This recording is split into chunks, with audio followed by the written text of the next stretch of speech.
Hazbin Hotel is finally released. And are the new episodes better than the first two? You have no idea. Now don't get me wrong, they weren't so bad. The first one at least. It relies too much on the pilot, but other than that, it's good. Except for Adam, who is like JFK but without the charm. When you take her out for the 5th time and she still expects you to pay the check, but you're like, hey, I thought you wanted equality. Okay, that was kind of funny. And his song was really good. And he seems like he's only pretending to be a dumb jock, so I hope it is the case. And I like his interactions with Lute, so it's mostly good. The second one, however, did some things right, like the V's introduction. I could tell what everyone is about and what they are like immediately, because we don't have the pilot to help. And Vox and Alistair's rivalry was introduced well. Their song was good, maybe a little too long, but good. But then we moved to Serpentius and, oh my god, they definitely could have handled him better, because here's the thing. I love that he constantly tries to suck up to the V's and that they hate it so much that he made them wish they were in heaven. But do you get how desperately he wants to join them and how delusional he is about their relationship from the episode alone? No. Do you get how annoyed they are with him? No. Do you get that they know he even exists before the ending?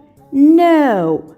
And these things have to be established because you can't rely on the Instagram accounts that have been deleted years ago.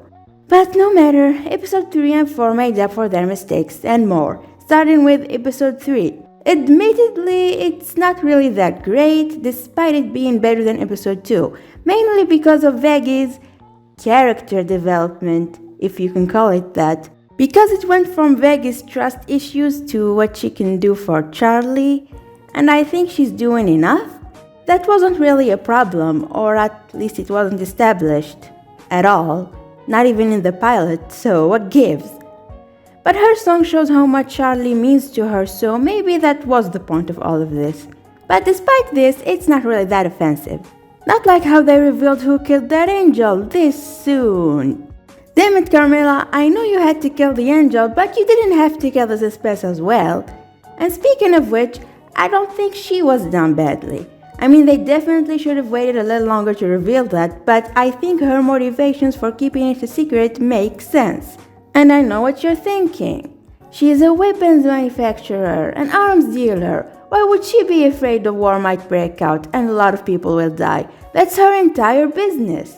And yes, I agree, but I don't think she's afraid of the war itself and the number of casualties it will bring. She's afraid for her loved ones. Only, and that she might not be able to protect them from what's to come, because keep in mind, she's not just an arms dealer, she's the #1 arms dealer. The majority of weapons in hell are bought from her, and she knows every single person who has her weapons and how many and what kind, and she sells them with the explicit knowledge that they will never be used against her.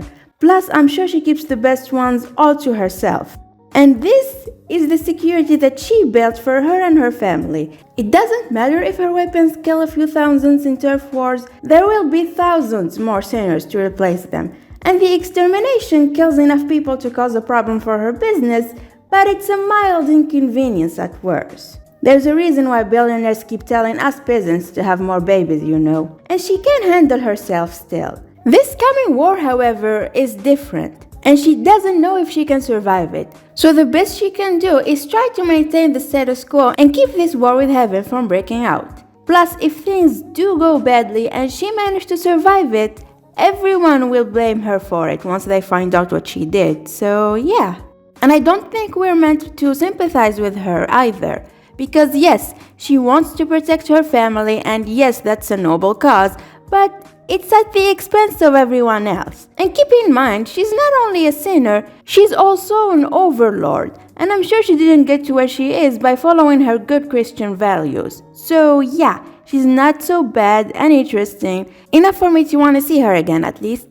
And now the part I actually liked. Alistair. I loved every moment he was on screen. I loved his interactions with the Egg Boys, it was funny, and with Zestial, who was friendly with him, but at the same time, they don't seem like actual friends. But they clearly respect each other and see each other as equals. And speaking of zestial, he speaks like a medieval Englishman and I find it very attractive. Very. And he questions Alistair's disappearance and his partnership with Charlie, not because he felt threatened, just curious. And thank God he didn't reveal anything. We want to keep the show intriguing, if you please. And I love the meeting they held with the other overlords, with Velvet trying to convince everyone to go to war and calling out Carmilla's hypocrisy when she refused. The song was great. I wish we got to see Rosie interact with Alistair, but I think they're saving her for later. And I wonder what Alistair will do with Carmilla's secret. Hopefully something. But anyway, it's an okay episode. Now to the actually good one, episode 4, Masquerade. It's revolved around Angel Dust and his life working for Valentino. Yes, I know the show took a dark turn all of a sudden, but they did establish that he abuses his workers in episode 2, when he dismembered the model when he was angry and Vox offered him one to shoot. And it was treated as a joke because it's from Val's perspective, and now we get to see it from Angel's perspective, and it was not good. Not good at all. And Blake Roman's performance doesn't help with it at all because it's so good. You can hear the pain in Angel's voice and it makes the scene extremely hard to watch, but you can't help but feel for the guy. And you understand that all this time he was being a jerk, he was only pretending. And this persona he made for himself was just an act, a mask that he puts on to hide the pain he constantly feels because of Valentino. Oh, that's where the title came from. My dumbass thought it was an actual masquerade. I am so stupid. So anyway, let's talk about poison, the most controversial part of the episode. And I get it, but in my opinion, it wasn't done badly. I'm not really qualified to determine what is appropriate to be depicted in media, and abuse is a real thing that happens to a lot of people, so I don't think it shouldn't be depicted. So I think that as long as it's respectful and it's portrayed in a bad light, it should be okay. And I think there's more leeway when it comes to animation. Now with that being said, I think it was depicted in a good and respectful way in Poison. Much better than Castlevania, if you know, you know. The fast cuts mixed with Angel's pained expression and tone in his singing are clearly meant to convey a sense of unease and discomfort to the audience, and it managed to do that without being exploitative. And by the end of it, you understand just how bad Angel's situation is, and how much he's hiding behind his fake persona. Luckily, Husk is there to help him feel better. And God, they were adorable. I love that Husk was the only one to call out Angel on his inappropriate behavior, and how he changed his approach after he confessed to him. So he told him that it's okay and he should drop the act and embrace his true self. A loser, just like Husk, who was an overlord, but due to gambling he lost everything he had, including his soul, to Alistair. Which was interesting, and I guess that means he's more powerful than the average sinner. But anyway, they bond over their shared misery in a song that I absolutely love.